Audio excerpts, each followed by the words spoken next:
Here we go, Parker. And action!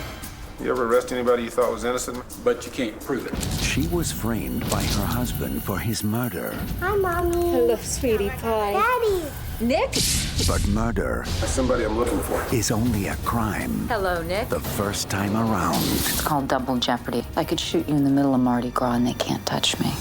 Tommy Lee Jones and Ashley Judd star in Double Jeopardy, a new thriller from acclaimed director Bruce Beresford. This film is a classic thriller, mystery, action film, and it had aspects to it that I'd never seen done before in a movie. That really is what made the material float for me. This story was completely solid. I loved it. There is some mystery involved, and the chase part is exciting.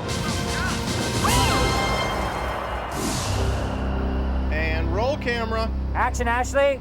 In this story, Judd plays a young wife whose future is full of promise. In Double Jeopardy, I play a woman named Libby Parsons, who is happily married with a beautiful young child. Oh, Maddie, look. She is the prettiest boat on Whidbey Island. It's very perfect and very happy. A life seemingly unperturbed by anything sinister. All right, pipe down, everybody.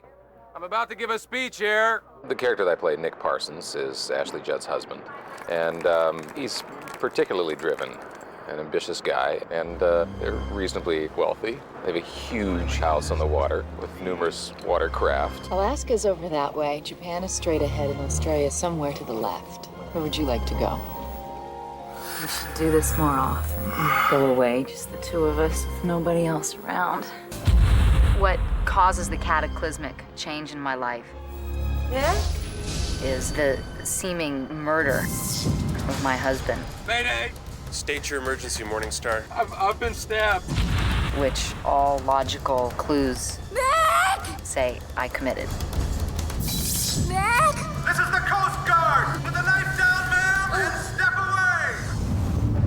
As you initially approached the sailboat, what did you see? Mrs. Parsons was holding a knife. I don't know where my husband is. I show you State's Exhibit number 4. I didn't kill my husband. I love my husband. Convicted of murder, Judd is faced with losing the most important person in her life, her son. Hey, kiddo. Come see me. It's an interesting study of a woman's obsessive love for her son, which I found very moving in the story. It's very touching, and I think Ashley handles that very skillfully.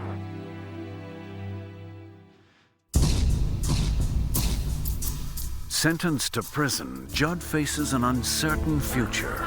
She ain't gonna make it. 5 Cotton says she offs herself inside of 6 months. The way that Bruce is shooting the movie enhanced my emotional understanding of Libby's isolation and desperation. You're trying to reach your friend, the one with your boy. Hi, Mommy. Oh, how are you, Maddie? Daddy. Nick? Nick? I find out that my husband is in fact still alive and that the whole thing was a terrible setup. And when I, in shock, hang the phone up and start wandering blankly back to my bunk, instead of what most directors would go for, you know, which is some kind of close-up, he instead tracked backwards and lost me in the crowd, letting me be overwhelmed by my surroundings. After 6 years in prison, Judd is paroled and sent to a halfway house run by Tommy Lee Jones. Come in. Travis is a former law professor who, because of certain failures in his life, no longer has that post. He's fallen on somewhat hard times. He is reduced to being a parole officer. The state of Washington has granted you a conditional parole. You're not to carry a weapon of any kind, especially a knife. The first scene actually that Mr. Jones and I shot together was the scene where I show up at the halfway house. And I think it's a great scene because he plays a very seasoned character. And I play someone who's obviously more youthful but incredibly willful. And so those two elements make for an interesting tension. Any violation of these conditions, and you will return to prison to serve the remainder of your sentence and maybe then some. Look right here. At first, he's cynical, jaded, and really just wants no complications in his life at all. And of course, Ashley's character proceeds to complicate his life. Is this a problem for you? No. Yes, it is. You want to tell me about it? I think actors like Tommy Lee, who has such a huge, staggering range. I'm gonna have trouble with you, Parsons. And Ashley, who can bring all sorts of subtleties to the role. Both of them have ability to add a lot of texture. They make the characters come alive. Known as an actor's director, Beresford's previous collaborations led to Oscars for Robert Duvall in Tender Mercies and Jessica Tandy in Driving Miss Daisy. Bruce has a unique vision. I think all the films he's made, the characterizations are really the strong point. The extra dimension he brought to this thriller was his ability to work with actors. Actors respond to Bruce. He's totally interested in the performance. As everyone knows, Bruce Beresford's a very fine director. He brings his preparation, his sophistication, and his kindness. There is something about the way Mr. Beresford directs an actor, and it's so cool because it's about simplicity. It's a matter of, a hint here or suggesting something there. I think a lot of a director's job is to get intimate moments. And what has happened is that I've cast the right actors in the roles. And that's really the trick to the performances. Here we go. Roll sound, please. The on-screen chemistry between Judd and Jones was mirrored off-camera as well. To me, he's a very lovely, shy, smart, funny cowboy. We have a very common sensibility. She's a lot of fun to work with. She's always prepared. Her acting skills are impeccable. Risking a parole violation, Judd sets out on a mission to find her son. She's continuously looking for her son during the course of the plot, and you realize she's come to a place where if she does not, in fact, take action, that she's never going to achieve that goal. Libby's trying to get something of a life back. I'm looking for my kid. It's putting together pieces of a puzzle. Another aspect of the film that appealed to Judd was the physical nature of her role. I didn't even know that there would be sort of exciting action sequences until we were doing them. When it came time to do all the physical stuff, she amazed all of us. Okay, here we go. Roll sound, please. There's a sequence when the police are chasing her and they're supposed to catch her. But running through sand dunes, she just left them in the dust. Action, Ashley.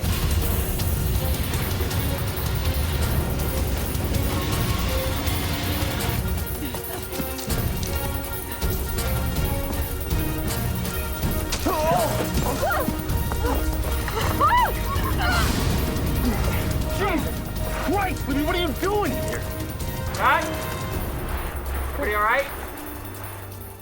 Now back in custody, Judd is reunited with Jones, who must escort her back to prison. The ferry sequence involves Tommy Lee Jones and Ashley Judd returning to the mainland. You cannot know what it is like to sit in prison for 6 years and think of nothing else in the world but your son. And while on the ferry, he doesn't want to really talk to her. I'm going up top. He's incredibly aggravated with her. And so he handcuffs her to the outside door handle of the car. Don't go anywhere. She decides that she can get the car started, and she thinks she's going to be able to knock off the door handle, thereby freeing her. Beresford saw this sequence as an opportunity to create a unique action set piece.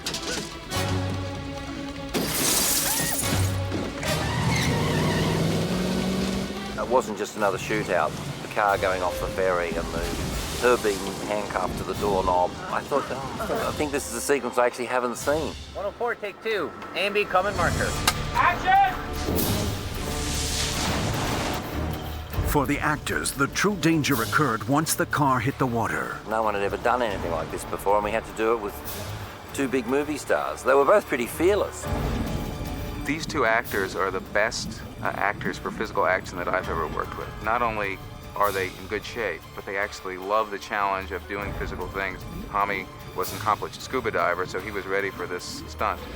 And Ashley, jumped into scuba lessons the second I suggested it. Ashley actually did have to go under the water, handcuffed to the door handle. And I thought, she'll never do this, but she showed no signs of fear whatever. We had to do some work underwater, breathing on a regulator, compressed air. Action! And then manage through a scene with no air. Ashley, once he's grabbed you the first time, it'd be better if you struggle with him more. Alrighty. I'd been in the water for longer, so I was a little bit more acclimated temperature-wise, and I felt like that it was a chance for me to sort of look after him a little bit also, too, because I thumped him on the head with the gun, so I was always like, you know, are you ready? And are you okay? And it was fun. Once again on the run, Judd crosses the country in search of a husband and son. The trail leads to New Orleans. New Orleans, baby. New Orleans, it's all right. It's beautiful here. The energy here is just legendary, of course. And it's every time you walk outside, there's stuff happening and crazy people walking around, everybody, you know, having a good time, partying. This is the fourth time I've worked here, and I'm very much at home in New Orleans. I love this city. It has an exoticism. If we'd shot it in some other city and pretended it was New Orleans, we'd never really captured the atmosphere that I think is essential to the final quarter of the movie. The French Quarter is a fascinating place. In fact, there's an aura of sort of mystery and romanticism that you find here that I don't think you find anywhere else. Today we're in one of New Orleans' many historic cemeteries with the very distinct above-ground crypts and beautiful old marble and stone statuary. And in the scene, my rascal no-account former husband, who in addition to having framed me for a murder I didn't commit, he's now trying to completely eliminate me from his life. Ready, guys? Here we go. As the story builds to a climax, Jones closes in on Judd and begins to suspect she's telling the truth. That was one of the attractive aspects of the script. Who's this? That's somebody I'm looking for. You had this guy who was convinced, in fact, that she was guilty and was lying to him. Pretty girl.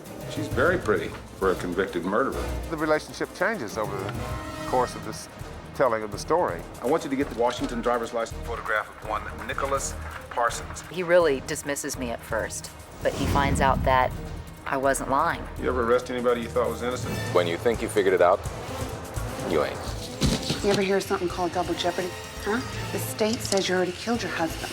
They can't convict you of it a second time. He's out there somewhere. Y'all having a good time? You track him down, and when you find him, you can kill him. It's going to shock you, surprise you. You sure you've never seen this woman before? You don't really expect ever in this film what's going to come next. I think maybe this Parsons woman has been telling the truth. Stop playing Mission Impossible. It's an exciting action-adventure chase story. This film is the very definition of sinister. Watching his life go topsy-turvy is a very well-done ride. No, she is in New Orleans. She does have a gun. She is looking for you. I'm looking for Jonathan Devereaux. Hello, Nick. Gonna do something? What are you talking to me for? She's the one with the gun.